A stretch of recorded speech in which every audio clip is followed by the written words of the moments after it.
Hi everyone, this is Deb Tim, a Canadian girl. As I share this information with you, I need to be looking at a healthy group of cichlids.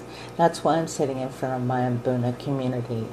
All of my fish have died of a bacterial infection. Doing some research, at first I thought my cichlids were infected with a fungus outbreak. Looking further, I found my cichlids had a bacterial infection, not a fungus at all.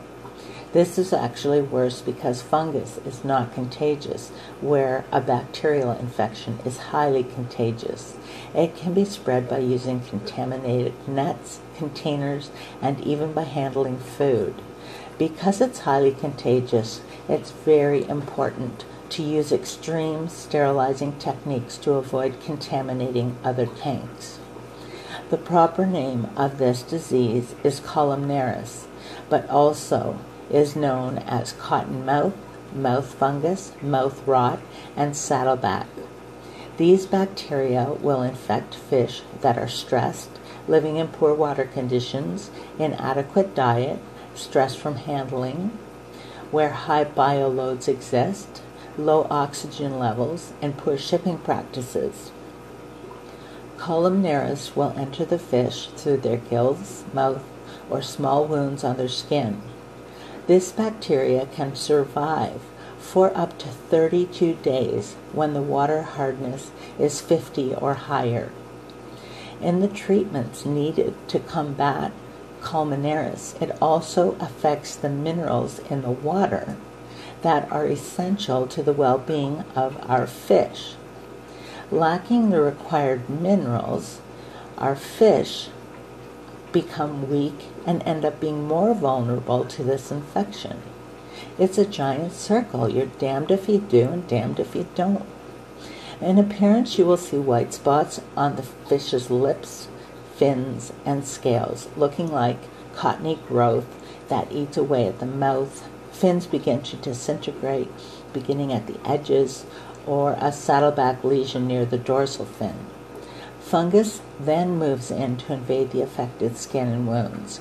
Rapid breathing also may be apparent when it has affected the gills. The lesion's first signs are easy to miss because the fish seem lethargic, and the infection simply looks like an area of skin a little lighter than the rest of the fish's body. Not much to be concerned about. As they progress, they become white or yellowish in color and tinged with red. Other symptoms are flashing, twitching, and color loss.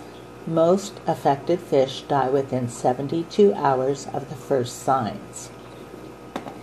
The biggest problem with these bacteria is that they can be internal or external. They can progress slowly and take many days before finally culminating in death, but there are acute cases as well that spread quickly, often wiping out an entire population of fish within hours. My first response was to raise the temp and add salt. Well, unfortunately, higher temps accelerate the progression of this disease. Although lowering the temperature has no real effect on the outcome, it is still suggested to lower your temperature to 75 degrees. If the infection takes an internal course, there may be no outward symptoms at all, leaving you with an unexplainable death. Immediate actions include water change, vacuum your gravel, add salt, and treat the water with copper sulfate or an antibiotic. Remove the carbon from your filter until the course of treatment has been completed. Termicin is also an effective treatment for foods and using as a bath. Prevention calls for the standard procedures of quarantining your new fish, maintaining high water quality, feeding a well-balanced diet, and disinfecting your nets after using them not only on newly acquired fish, but after every use. The potential of these outbreaks can be easily controlled by regular water changes and all aspects of good maintenance practices. Also, removing any fish at the first signs of sickness will go a long way in protecting your community and prevent the introduction and spread of this disease. So until next time, this is Deb Tim signing out. I hope you're having a great day. Thanks so much for watching, and I'll be talking to you soon. Bye.